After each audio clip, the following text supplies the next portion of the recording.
Hey guys, Tony with NTB dropping here, and here we combine mental health and mountain biking to create this awesomeness which I call my channel. Remember I said that in one of my videos in the past? I kind of like how it sounded, so I thought I'd try it out again.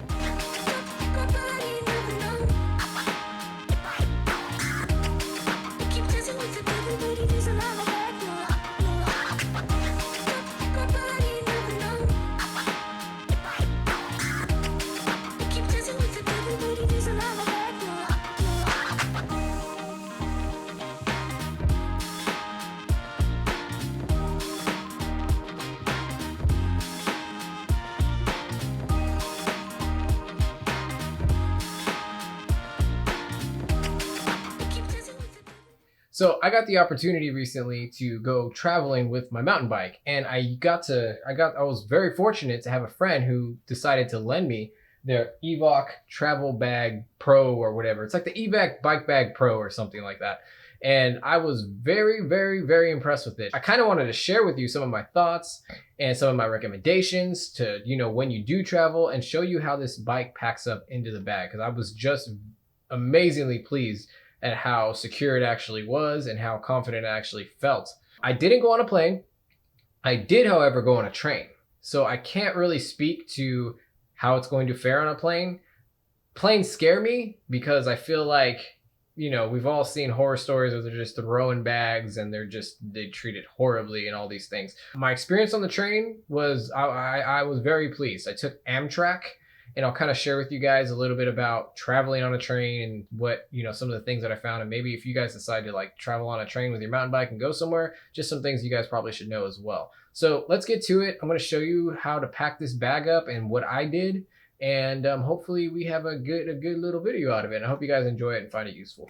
So first is prep. What do you need to do to your bike to prep it? Well, number one, you're gonna need to wash your bike. Especially I heard with planes and traveling on planes, if this thing is dirty, they're concerned with cross-contamination when it comes to you're taking dirt from one, Providence to another place, and it's like I guess it's just a weird thing that the people who regulate the airlines and regulate what's coming in and out, they want to make sure that this thing is completely clean, because if it's not, I heard that they will just spray it to death and probably wreak havoc on your bike, getting every ounce of dirt off of it. So the first thing you probably want to do is just to make sure your bike is clean before you put it in and get it packed away. The other thing you're going to need to do, you need to take off your pedals, and you're going to need to take off the skewers, to take off your axles, to take off your tires. The one other thing you're going to also need to worry about too, but you don't need to worry about it just yet, is taking off your rear derailleur over here. You're gonna need to basically just unscrew it, wrap it in a towel, and just keep it securely inside. I didn't have any problems with that. Of course, I was worried about it, but I'll show you guys in the video how I managed that situation. All right, so we're gonna manage a derailleur right now. We're gonna use this 6mm Allen key to deal with this. First, I'm gonna pop it back into place as so. Like so.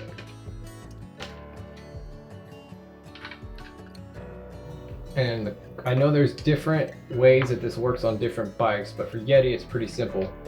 Just gonna screw this piece back in so that way that doesn't go anywhere. Yes, I probably shouldn't leave it hanging like this, but it is what it is. Okay, yes, this is a little awkward. We got the floor, but like I said, it is what it is. I gotta make it happen. I gotta create content, gotta keep it going, even if it's not perfect. All right, so what you're gonna do, and notice the way that this thing works, is that you will have two outside zippers, and this is where your wheel will go. And then you also have another one right directly on the other side where the other wheel will go. The wheels will be last. Now you will have a pouch right here to put various things, miscellaneous things. You can basically whatever you need it for. I ended up putting my pedals, my skewers, and stuff like that in here. Well, no, I put my pedals in here and I put my skewers inside. I keep calling them skewers. Is that what they're really called? Let me know in the comments. But they're axles. I don't know why I keep calling them skewers. I don't know what I'm doing. So let me know if that's a nickname that I picked up somewhere. But no, I put those inside because you can't replace those. If you lose them, they're gone. You can always go find some pedals and put them on. So I didn't really mind, and I put them on the outside pouch. So you're gonna zip this, and you're gonna bring this guy down. And what's gonna happen is you're gonna have your rear chainstay go here, And this is where like your derailleur is going to sit over here. Your forks are going to be right over in here. So let's pack it in there and show you guys what that's all about. Okay, one thing that I forgot to do for prep, I actually have to take off my handlebars. And some people will take off their entire stem. I didn't take off my entire stem. I'm just going to take off my handlebars, and I thought that that was going to suffice for me. I think some people took off their entire stem because they don't like having to readjust it and getting their bars exactly where they were the last time and everything like that.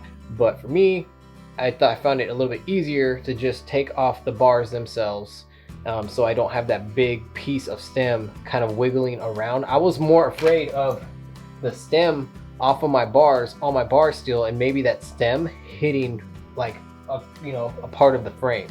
So I thought, you know what, let's just keep this big bulky stem up here, take off the carbon, because if the bars rub against the bike or the forks, it's not going to create like damage as like the stem probably would. So that's why I was more concerned about damage than my bar placement.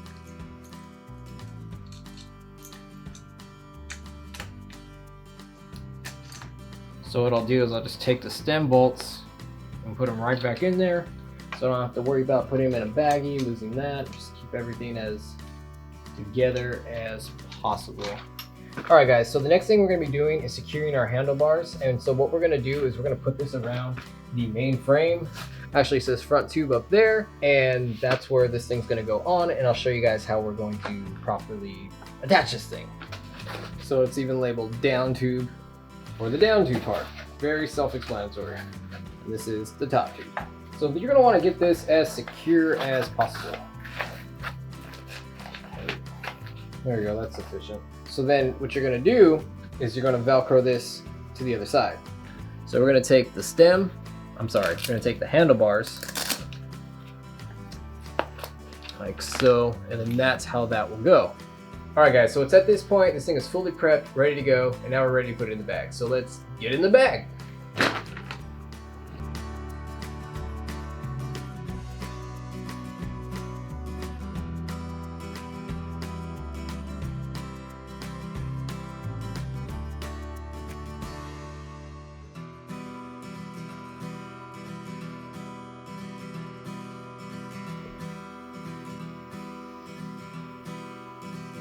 So the first thing we're gonna do is worry about securing the forks, and this is kind of cool because this kind of will literally like hug your forks to stop the carbon, or to stop your handlebars from rubbing against your forks, which is for me a big deal. I like to keep all my stuff nice as possible. So what you're gonna do, you're gonna have these two straps, one at the top, and you're going to obviously put them together.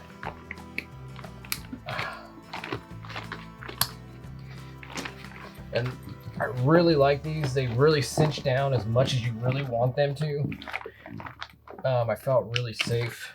And you can even pull these out a little bit more so it hugs a bit more, just in case it doesn't shift in shipping or whatever, or travel. All right, from this point, you're gonna have two straps back here. This is essentially gonna just hug your frame. You also have another strap right here that I forgot to mention that's going to go around your bars. So your bars are handlebars are going to be secured to the back of this as well as the bike. So the red strap is attached to the back of this bag, and so is this red strap right here, which attaches to your handlebars. All right, so now we're going to focus our attention to the rear chainstay, and we have a little clip right here, and we're going to loop this down into here. And guys, I don't know the scientific way to do this. This is just the way I did it. So this channel is all about the way I do things, not necessarily the right way. So keep that in mind. So that's gonna go like that. It's gonna keep that from shifting around. It's gonna secure that down there. The chain is a little bit in the way, but I mean, even if it's tight, it's not rubbing too bad. That's pretty good. We also have this strap right here. It has a clip at the end here, but truth be told, I cannot figure out where this clip even goes. So what I ended up doing, I don't know if it broke or what's going on with this. What I ended up doing with this one is just securing down here and making my own knot around here to kind of secure this spot. You know, you loop it, you swoop it, and you pull. I gotta say, this has been one of the more awkward videos I made, like all on the floor. It's kind of weird, but okay. Getting back to the bike. This unit, if you will, this bike bag comes with a few extra pads to pad some things up with. Like I said, I don't know exactly if these have an intended purpose. I just use them to protect the bike as I saw fit. It comes with some extra Velcro straps and stuff like that. So, but one huge hack that came in handy on this trip and made me feel a heck of a lot better when packing my bike was getting a pool noodle. I took a pool noodle, and cut it up into various smaller pieces. And I got zip ties. And I zip tied the pool noodles onto the bike in places where I felt they needed a little bit more protection. The long one, obviously, like I would put like here. I just start stacking them on here. Making sure to just get them on appropriately. Okay, so I found these ones really important because I was not very confident that this necessarily couldn't, this little piece that's separating the fork and the handlebars would not actually shift, even if I got it tight. I'm more than likely it wouldn't, but just me being the way I am, I just wanted to make sure to create some extra safety. So what I did, I took the pool noodle, shoved it between, and then wrapped it around the handlebar portion right here. So I had some more protection from the handlebar rubbing against the fork if one of these would ever shift. This one, just throw wherever you want, whatever. Put this one right here. And that's essentially what I've done with this thing. I still use these, and I would use these little guys right here, and I would wrap like that.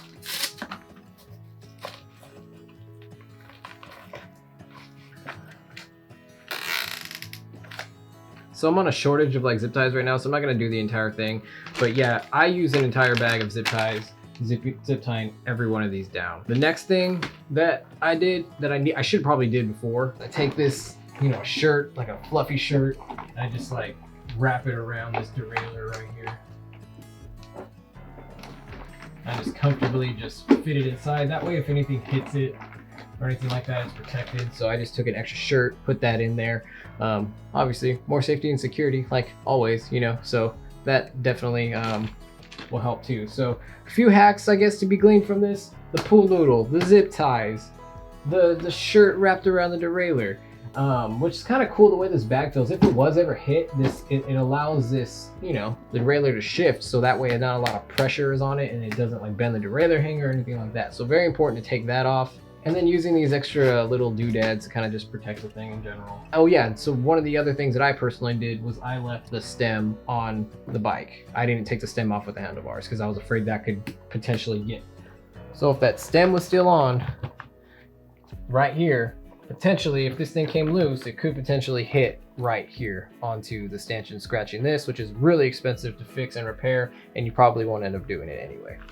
If you're going on a train, you need to know that it can't be over 50 pounds. They have like a limit or whatever. Okay, don't listen to Amtrak because you will get a different like explanation like everywhere you go. I totally called Amtrak like 3 times to make sure it was okay that this thing weighed more than 50 pounds, as long as, you know, if I pay an extra fee for it to be on the train. Kind of find out that actually was not true apparently. So I went through a lot of headache with actually going to Amtrak and getting this on the train because it did weigh more than 50 pounds, but yet people told me on the phone like 3 times that I called that was okay. You would just pay an extra fee or whatever if it weighed over 50, but no. When I first went to the train, I packed it with clothes. I put this up there. Literally, this thing was packed with clothes. I packed with some of my camera gear, like all kinds of stuff. Like this thing was packed out, and it was really cool because I didn't have to carry that many bags. It was all in here.